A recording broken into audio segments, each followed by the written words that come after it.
ریت کے سنہری ٹیلے سرگوشیاں کر رہے تھے، جیسے صحرا کی ہوائیں بولی بصری کہانیاں سنانے کی کوشش کر رہی ہوں۔ سرخ آسمان کے نیچے ایک چھوٹی سی بچی جس کے پاؤں دھول میں لپٹے ہوئے تھے آگے بڑھ رہی تھی۔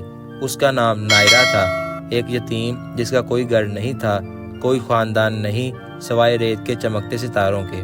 اس نے کہانیاں سنی تھی طاقتور جنوں کی جو قدیم چراغوں میں قید ہوتے تھے اور جو بھی انہیں پاتا وہ اپنی 3 خواہشیں پوری کروا سکتا تھا، مگر یہ سب محض افسانے لگتے تھے، کبھی حقیقت نہیں، جب تک کہ اس نے وہ چراغ پا نہ لیا۔ یہ ایک پرانی قافلے کی بستی کے کھنڈرات میں دفن تھا، کئی سالوں کی ریت کے نیچے چھپا ہوا۔ یہ چراغ عام چراغوں سے مختلف تھا، اس کی سنہری سطح پر دراریں تھیں اور اس پر عجیب و غریب نشان بنے ہوئے تھے۔ کچھ تھا اس میں، کچھ زندہ سا۔ دل زور زور سے دھڑکنے لگا۔ نائرہ نے آستین سے چراغ کو صاف کیا، زمین لرزنے لگی، ایک گرم ہوا کا جھونکا اس کے گرد گھوما جیسے کوئی بیدار ہو رہا ہو۔ پھر اچانک ایک نیلی روشنی چراغ سے نکل کر فضا میں بلند ہوئی، دھوئیں کی طرح گھومتی ہوئی ایک ہیبیت ناک شکل اختیار کر گئی۔ نائرہ نے پیچھے ہٹنا چاہا مگر اس کی ٹانگیں جم چکی تھی۔ کیا تم مجھے آزاد کرو گی؟ آواز گونجی، گہری اور اداس۔ وہ جن تھا مگر عام جنوں کی طرح نہیں۔ اس کا چہرہ دھند میں لپٹا ہوا تھا، آنکھیں روشنی کی مانند چمک رہی تھی اور اس کے جسم سے زنجیریں لپٹی ہوئی تھی۔ آزاد؟ نائرہ نے سوالیہ نظروں سے دیکھا۔ ہاں، میں قیدی ہوں، میرے پاس صرف ایک آخری خواہش باقی ہے اور اگر وہ پوری نہ ہوئی تو میں ہمیشہ کے لیے ختم ہو جاؤں گا۔ نائرہ کی آنکھوں میں حیرانی تھی۔ تو تم میری کوئی بھی ایک خواہش پوری کر سکتے ہو؟ جن نے سر جھکا لیا۔ ہاں، مگر میں چاہتا ہوں کہ تم صحیح خواہش کرو۔ نائرہ نے سوچا، اس کے پاس کھونے کو کچھ نہیں تھا، نہ گھر، نہ کوئی چاہنے والا، اور وہ کچھ بھی مانگ سکتی تھی، سونا، محل، دولت، مگر کچھ تھا اس جن کی آنکھوں میں جو کہہ رہا تھا کہ خواہش کا صحیح انتخاب بہت ضروری ہے۔ تم پر یہ لعنت کیوں آئی؟ نائرہ نے پوچھا۔ جن نے سرد آہ بھری۔ میں کبھی بہت طاقتور تھا، آزاد، میں انسانوں کے لیے خواہشیں پوری کرتا تھا، مگر ایک دن کسی نے مجھ سے ایسی خواہش کر لی جو جادو کی حدود سے باہر تھی۔ میں نے وہ خواہش پوری کرنے کی کوشش کی اور یوں میں قید ہو گیا۔ جب تک میری آخری خواہش پوری نہ ہو میں اسی طرح رہوں گا۔ اور وہ آخری خواہش کیا ہے؟ جن کی آنکھیں اور زیادہ روشن ہو گئیں۔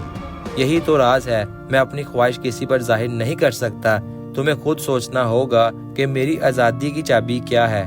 نائرہ گہری سوچ میں پڑ گئی۔ اگر وہ واقعی جن کی آخری خواہش پوری کر دے تو شاید وہ آزاد ہو جائے، مگر اسے یہ کیسے معلوم ہوگا کہ صحیح خواہش کیا ہے؟ جن نے بتایا کہ اگر کوئی اس کی اصل خواہش کو پہچان لے تو اسے وہ نخلستان ملے گا جہاں بولی بصری یادیں اور حقیقت کے راز چھپے ہیں۔ نائرہ نے چراغ کو اٹھایا اور جن کے ساتھ بولے بصرے نخلستان کی تلاش میں نکل پڑی۔ سفر آسان نہیں تھا، وہ ریت کے طوفانوں سے گزری، گہری وادیوں سے نکلی اور کئی دنوں تک بغیر کھانے پینے کے چلتی رہی۔ ہر بار جب وہ رکنے لگتی جن اسے کہتا، ہمت رکھو، نخلستان قریب ہے۔ آخرکار ایک چاندنی رات میں انہیں ایک جگہ پر روشنیوں سے جگمگاتا نخلستان نظر آیا۔ اس کے اندر پانی کا ایک خوبصورت چشمہ بہہ رہا تھا اور درختوں پر رنگ برنگے پرندے بیٹھے تھے۔ یہ وہ جگہ ہے، جن نے کہا۔ نخلستان کے مرکز میں ایک قدیم پتھر کھڑا تھا جس پر لکھا تھا، صرف وہی ہے جو قربانی دے سچائی کو پا سکتا ہے۔ نائرہ کے دل میں کچھ کھٹکنے لگا۔ وہ جن کی آنکھوں میں جھانکنے لگی جیسے کوئی پوشیدہ راز ڈھونڈ رہی ہو، اور پھر جیسے کوئی روشنی چمکی، اسے حقیقت سمجھ آ گئی۔ جن کی آخری خواہش یہ نہیں تھی کہ کوئی اپنی ذات کے لیے خواہش کرے، بلکہ وہ چاہتا تھا کہ کوئی اسے بغیر کسی لالچ کے آزاد کرے۔ میں اپنی خواہش کہتی ہوں، نائرہ نے دھیرے سے کہا۔ جن نے بے چینی سے دیکھا۔